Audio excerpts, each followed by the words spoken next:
Hi, this is Grana, and I got another story for you to add on to the others. And I was out here by my tractor. I had my friend from in the little town that I live by.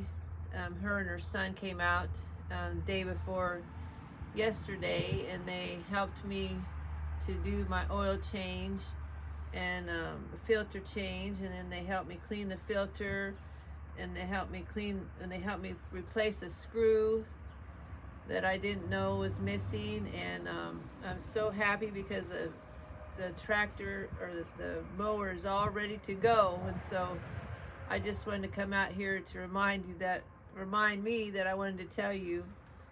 But I just wanted to say that this story is not going to be so beautiful because it has some things that are real in it, and that it's really real for me and for lots of women that are out there.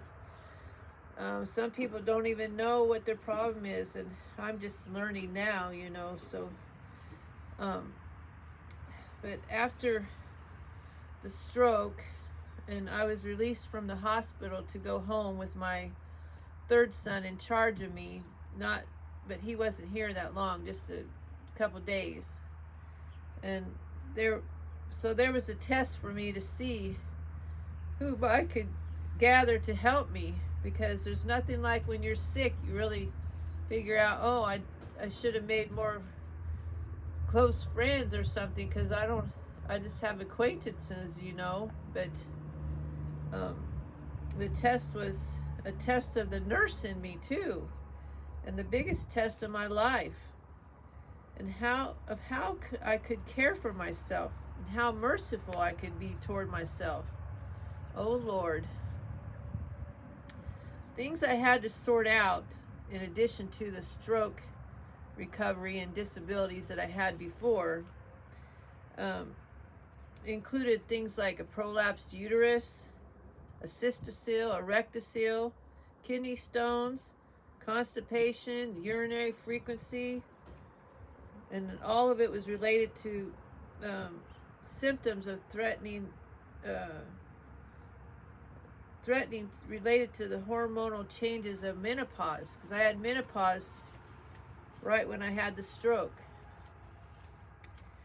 And I have to turn the page here.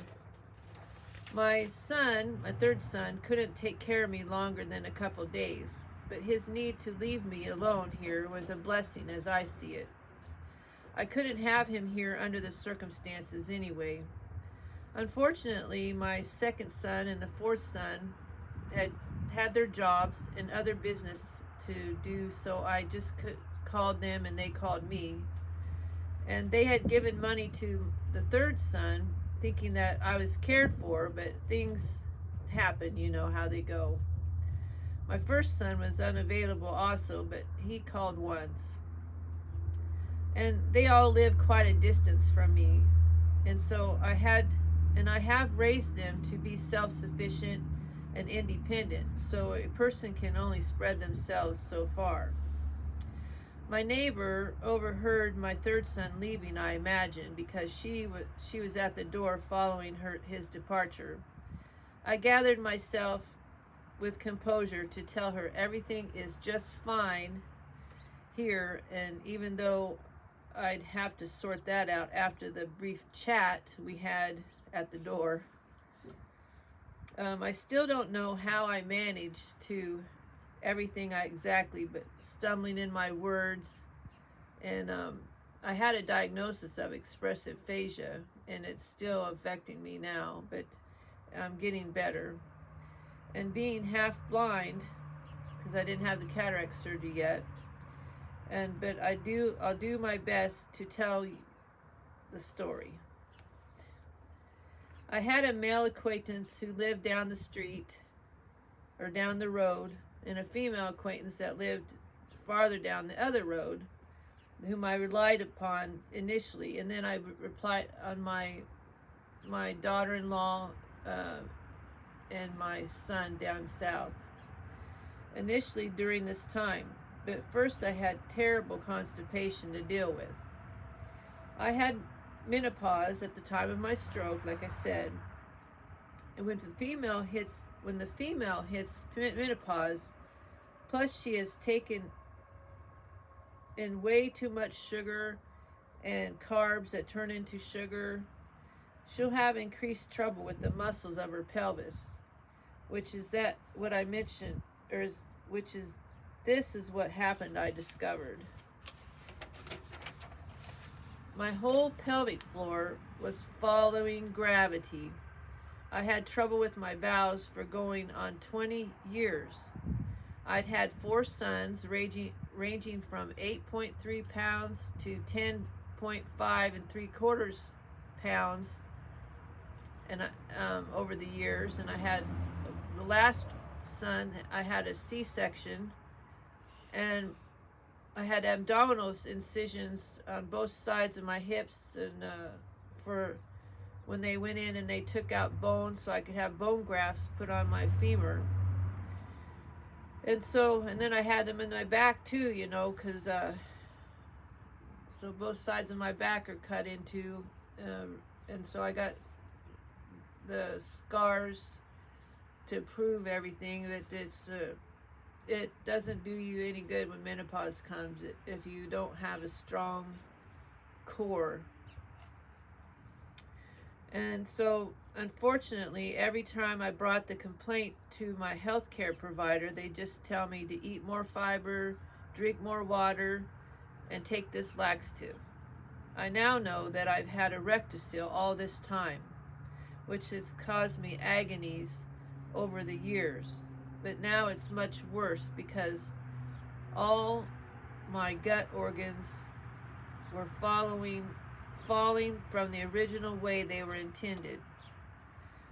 So home alone now, because my son couldn't stay more than a couple days, I proceeded to do a back bend over the edge of my bed in a form of a headstand, braced by the bed with my feet in the air and my head down on the floor. I moved my legs this back and forth, and back and forth this way, twisting my hips and this way, side to side. I slid down further on the floor with my legs on the bed to where I did a pelvic lift, up and down, side to side, etc. Then I rolled down and did a cat pose, going up and down with my abdomen. And I would repeat this over and over and over again, intermingled with, then I'd go into the bathroom to manually or digitally feel the progress or whatever bolus was in there. It was horrifying what I found after I got back from the hospital.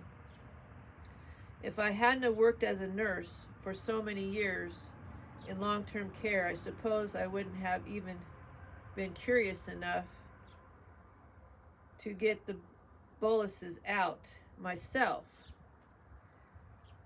There have been several ladies that would, over the years that I've worked as a nurse, that would beg me to help clean them out, and now I have a better idea of why.